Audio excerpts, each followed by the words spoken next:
सो चलें student start करने वाले हैं वुड्स रिएक्शन को।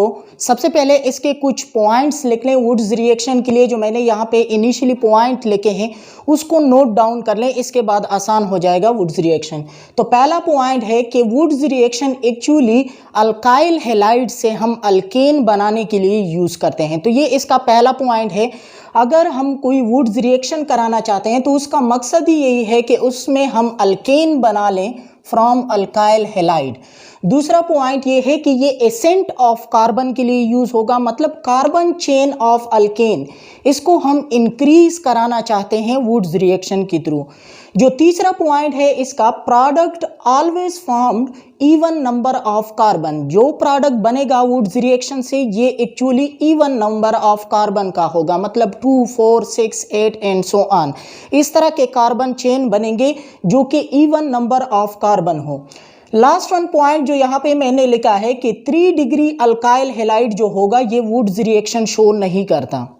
2 डिग्री में हो सकता है, 1 डिग्री में हो सकता है, पर 3 डिग्री अल्काइल हैलाइड ये वुड्स रिएक्शन शो नहीं करेगा। एक्चुअल में जो 3 डिग्री अल्काइल हैलाइड है ये एलिमिनेशन रिएक्शन शो करता है, एलिमिनेशन रिएक्शन। तो ये 4 पॉइंट नोट डाउन कर लें, इसके बाद इसका एग्जाम्पल करते हैं। तो एग्जाम्पल इसका क्या होगा वुड्स रिएक्शन में। अगर मैं एक एग्जाम्पल ले लूँ, लेट सपोज मैं एक जनरल एग्जाम्पल लेता हूँ RX। मैंने कोई अल्काइल हैलाइड ले लिया और यहाँ पे atomic sodium and 2 mole of atomic sodium मैंने ले लिया। उसके बाद एक दूसरा अल्काइल हैलाइड, या डायरेक्टली आप लिख सकते हैं 2 mole of alkyl halide.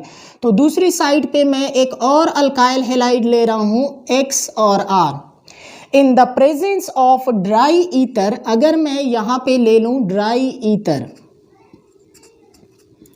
Dry ether मैंने लिया, तो ड्राई ईथर की प्रेजेंस में यहाँ से एक X निकलेगा, यहाँ से एक X निकलेगा और ये सोडियम के साथ कंबाइन होके 2 मोल ऑफ NaX निकलेगा और साथ में बनेगा अल्केन। मतलब जो प्रोडक्ट बनेगा R और R और साथ में बनेगा 2 मोल ऑफ NaX। ये प्रोडक्ट एक्चुअल में बनना है। अब हमने यहाँ पे क्या करना है, मैकेनिज्म में हम देखेंगे कि ये प्रोडक्ट किस तरह बनेगा, पर सबसे पहले मैं ये समझा दूं कि यहाँ पे हम ड्राई ईथर क्यों यूज़ करते हैं। यहाँ पे हमने एक्चुअल में एटॉमिक सोडियम यूज़ किया है, एटॉमिक सोडियम, एटॉमिक सोडियम और वेरी रिएक्टिव, ये वाटर के साथ हाईली रिएक्टिविटी शो करता है। अगर हम ड्राई ईथर की बजाय पानी डाल दें इसी ईथर के अंदर, वेट ईथर कर लें, तो इसमें क्या हो जाएगा, जो एटॉमिक सोडियम है ये ईथर के साथ रिएक्शन करेगा और ये एक वाइग्रस रिएक्शन बन जाएगा, जो कि हम नहीं चाहते। हम तो नॉर्मल रिएक्शन कराना चाहते हैं। तो एटॉमिक सोडियम क्या करेगा, ये ड्राई ईथर के साथ रिएक्शन जो करेगा वो एक्चुअली नॉर्मल रिएक्शन होगा। अगर मैं यहाँ पे वाटर यूज़ कर लूँ तो ये वाटर के साथ एक वाइग्रस रिएक्शन करता है, वाइग्रस रिएक्शन करता है, जो कि हम नहीं चाहते कि वाइग्रस रिएक्शन हो जाए, हम तो नॉर्मल रिएक्शन कराना चाहते हैं। तो यहाँ तक नोट डाउन कर लें, इसके बाद आगे जा रहे हैं कि रिएक्शन और इसके मैकेनिज्म किस तरह होंगे। सो चलें स्टूडेंट चेक करते हैं इसका रिएक्शन के रिएक्शन किस तरह होगा। तो मैं रिएक्शन लिख रहा हूँ, फर्स्ट वन मैंने यहाँ पे रिएक्शन लिखना है। रिएक्शन कौन सा है, अगर मैं यहाँ पे अल्काइल हैलाइड ले लूँ, लेट सपोज मैंने ले लिया CH3 CH2 और यहाँ पे मैंने Cl ले लिया। अगर इसकी 2 मोल कंसंट्रेशन मैं ले लूँ in the presence of dry ether, मैं यहाँ पे ड्राई ईथर ले रहा हूँ, तो ड्राई ईथर की प्रेजेंस में यहाँ से क्लोरीन निकलेगा और एक्चुअली जो चेन बनेगा, एसेंट ऑफ चेन, ये ब्यूटेन का बनेगा। मतलब यहाँ पे एक रेडिकल बनेगा। अगर इसको मैं थोड़ा सा एक्सप्लोर कर लूँ तो हम इस तरह लिख सकते हैं कि यहाँ पे मैंने ले लिया CH3 CH2 और ये Cl, और यहाँ पे मैं ले रहा हूँ 2 मोल ऑफ Na और दूसरे साइड पे ले रहा हूँ Cl CH2 और CH3। तो ये जो एक्चुअल प्रोडक्ट बनाएगा, यहाँ से क्लोरीन निकलेगा, यहाँ से क्लोरीन निकलेगा और सोडियम के साथ 2 मोल ऑफ NaCl बनेगा। ये 2 कार्बन है और ये 2 कार्बन है, जो प्रोडक्ट एक्चुअली अल्केन का बनेगा ये ब्यूटेन होगा। यहाँ पे मैं लिख रहा हूँ 2 मोल ऑफ Na, तो यहाँ पे जो प्रोडक्ट बन रहा है ये ब्यूटेन का बन रहा है। ये देखें, इवन नंबर ऑफ कार्बन का जो प्रोडक्ट है वो बन गया। अब इसका मैकेनिज्म सबसे पहले चेक करते हैं कि इसका मैकेनिज्म क्या होगा। तो मैकेनिज्म चेक कर ले, इसका मैकेनिज्म किस तरह होगा। तो मैकेनिज्म सबसे पहले चेक करते हैं। मैकेनिज्म में चेक करेंगे क्या, यहां से क्लोरीन निकलेगा एक, दूसरे एटम से भी क्लोरीन, मतलब ये क्लोरीन निकलेगा, ये क्लोरीन निकलेगा, ये सोडियम अपने साथ लेके जाएगा और एक एसेंट ऑफ कार्बन, मतलब कार्बन चेन बनेगा, अल्केन बनेगा। लेकिन किस तरह, इसका मैकेनिज्म किस तरह होगा। सबसे पहले हम एटॉमिक सोडियम लेते हैं, ये आयोनाइजेशन एनर्जी के थ्रू, जो कि इसको सल्वेशन से मिल रही है, आयोनाइजेशन एनर्जी के थ्रू ये 2 मोल ऑफ Na पॉजिटिव और साथ में बनेगा 2 मोल ऑफ इलेक्ट्रॉन, ये लॉस करेगा। अगर यहां से मैं चेक कर लूं 2 मोल ऑफ CH3CH2Cl, तो यहां से एक मोल से क्लोरीन निकलेगा, दूसरे मोल से क्लोरीन निकलेगा, मतलब Cl नेगेटिव आयन निकलेगा और यहाँ पे कार्बोकेटाइन N2 मोल बन जाएगा। 2 mole of CH3CH2 positive plus 2 mole of Cl negative, ये बन गया। नेक्स्ट स्टेप में क्या होगा, ये कार्बोकेटाइन जो बना है ये सोडियम का इलेक्ट्रॉन लेगा और एक फ्री रेडिकल प्रोड्यूस करेगा। किस तरह, अभी देखते हैं कि किस तरह ये इलेक्ट्रॉन लेता है। देखिए, अगर मैं इसी कार्बोकेटाइन को इस तरह शो कर लूं, ये देखें, ये एक कार्बोकेटाइन है, इसके पास अब इलेक्ट्रॉन कितने हैं इसी कार्बन के पास, तो 6 इलेक्ट्रॉन है इसके वैलेंस शेल में। 2 इलेक्ट्रॉन ये हो गए, 2 इलेक्ट्रॉन ये हो गए और 2 इलेक्ट्रॉन ये हैं, मतलब टोटल इलेक्ट्रॉन जो इसके पास मौजूद हैं तो 6 इलेक्ट्रॉन हैं। ये 2 इलेक्ट्रॉन जो पॉजिटिव चार्ज इस पे आया है वो क्लोरीन लेके गया है 2 इलेक्ट्रॉन। तो यहां से जब ये सोडियम से एक इलेक्ट्रॉन लेगा, 1 मोल, दूसरा मोल भी दूसरा इलेक्ट्रॉन लेगा, तो मतलब अगर मैं 2 मोल यहां पे लिखूं तो 1 इलेक्ट्रॉन लेगा, तो इसकी वजह से अगर यहां से मैंने इसी 1 मोल को 1 इलेक्ट्रॉन ऐड कर दिया तो इसके वैलेंस शेल में 7 इलेक्ट्रॉन आ जाएंगे। तो अगर 7 इलेक्ट्रॉन आ गए इसके वैलेंस शेल में तो 1 इलेक्ट्रॉन इसको ज़रूरत है कि एक और इलेक्ट्रॉन ले लें। इसी 7 इलेक्ट्रॉन की वजह से जो इसका वैलेंस शेल है इसमें एक्चुअल जब ये इलेक्ट्रॉन लेगा तो 7 इलेक्ट्रॉन आ जाएंगे। इसी 7 इलेक्ट्रॉन की वजह से ये एक्चुअल क्या बनाता है, फ्री रेडिकल प्रोड्यूस करता है। किस तरह फ्री रेडिकल प्रोड्यूस होगा, CH3 और CH2 यहाँ पे फ्री रेडिकल, क्योंकि इसके वैलेंस शेल में 7 इलेक्ट्रॉन आ गए, पहले 6 इलेक्ट्रॉन थे, अब ये 7वां इलेक्ट्रॉन आ चुका है। तो इस तरह दूसरा मोल भी इसी तरह सेम कंडीशन फॉलो करेगा। तो मैं यहाँ पे 2 मोल लिख रहा हूँ और यहाँ पे बन गया 2 मोल, ये इथाइल के रेडिकल बन गए। अब ये दोनों रेडिकल अगर मैं इस तरह एक्सप्लोर कर लूँ, दोनों रेडिकल क्या है, CH3CH2 रेडिकल बना है, दूसरा बना है CH3CH2 रेडिकल। ये दोनों रेडिकल आपस में रिएक्शन करके ब्यूटेन बना लेगा जो कि नॉर्मल चेन अल्केन का है, सही है ना। और नेक्स्ट स्टेप में जो सोडियम यहाँ पे रह चुका है ये एक्चुअली इसी से जो क्लोरीन निकले हैं, 1 मोल से 1 क्लोरीन निकलेगा, दूसरे मोल से दूसरा क्लोरीन निकलेगा, तो 2 मोल क्लोरीन नेगेटिव, ये 2 मोल सोडियम पॉजिटिव के साथ रिएक्शन करके ये आपस में NaCl जो साइड प्रोडक्ट बन रहा है, 2 मोल ऑफ NaCl ये बन रहा है। तो यहाँ तक नोट कर लें, ये एक एक्चुअल इसका मैकेनिज्म है। इसके बाद इसके कुछ कंडीशन लेते हैं कि ये कौन से कंडीशन फॉलो करेगा।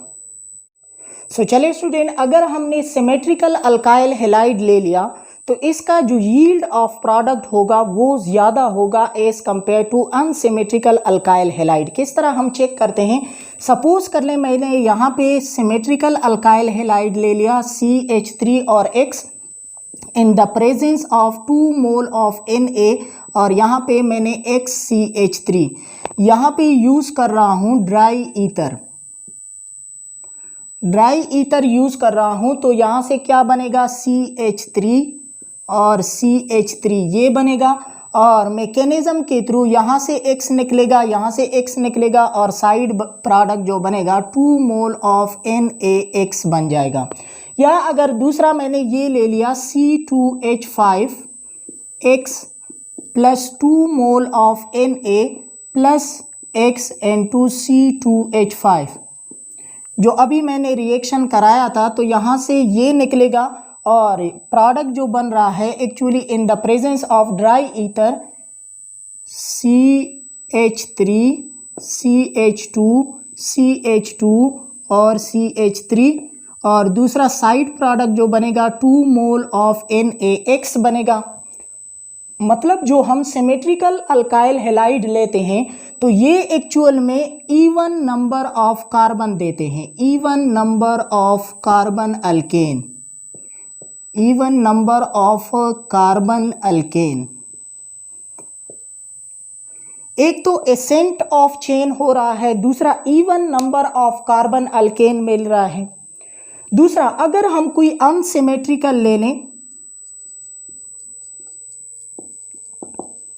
अगर हमने कोई अनसिमेट्रिकल अल्काइल हैलाइड ले लिया तो इसमें कौन सी सिचुएशन फॉलो होगी, अनसिमेट्रिकल अल्काइल हैलाइड। तो यहाँ पे चेक करते हैं। लेट सपोज मैंने ले लिया CH3 और यहाँ पे I in the presence of 2 mole of Na plus दूसरे साइड पे मैं ले रहा हूँ C2H5 और I, या इस तरह लिख दूँ I और C2H5।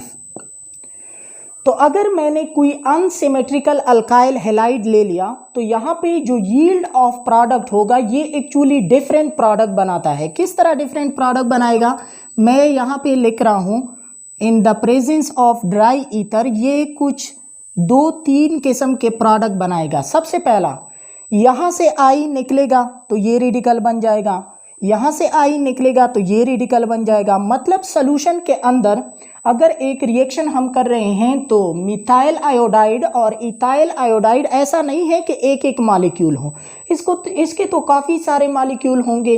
तो मिथाइल आयोडाइड का जो मिथाइल रेडिकल है वो दूसरे मिथाइल रेडिकल के साथ कंबाइन हो सकता है। मतलब क्या बना सकता है, CH3 और CH3 बना सकता है। दूसरा, अगर यहाँ से मैं चेक कर लूँ तो इथाइल आयोडाइड के 2 मॉलिक्यूल आपस में कंबाइन होके CH3 CH2 CH2 और CH3 ब्यूटेन बना सकते हैं।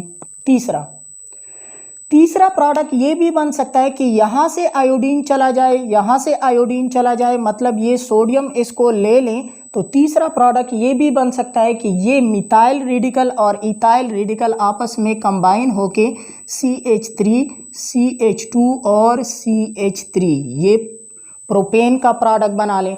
तो मतलब जो यहाँ पे यील्ड हमें मिल रहा है ये डिफरेंट प्रोडक्ट का मिल रहा है। अगर हमने अनसिमेट्रिकल अल्काइल हैलाइड यूज़ कर दिया तो इसमें हमें एक प्रोडक्ट नहीं मिलेगा बल्कि एक से ज़्यादा प्रोडक्ट मिल सकते हैं।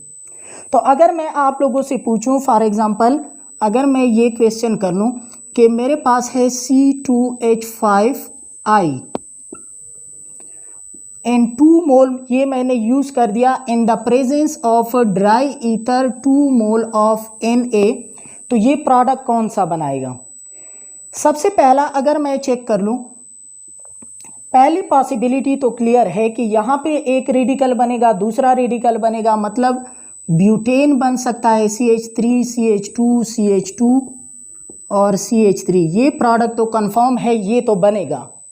दूसरा, क्या इसके अलावा कोई और प्रोडक्ट बन सकता है, तो अगर मैं लिख लूँ कि ये प्रोडक्ट बन सकता है CH3 CH2 और CH3, तो ये प्रोडक्ट इससे बनेगा, नहीं बनेगा, ये नहीं बन सकता क्योंकि even number of carbon product बन सकता है, तो ये तो ऑड नंबर ऑफ कार्बन है।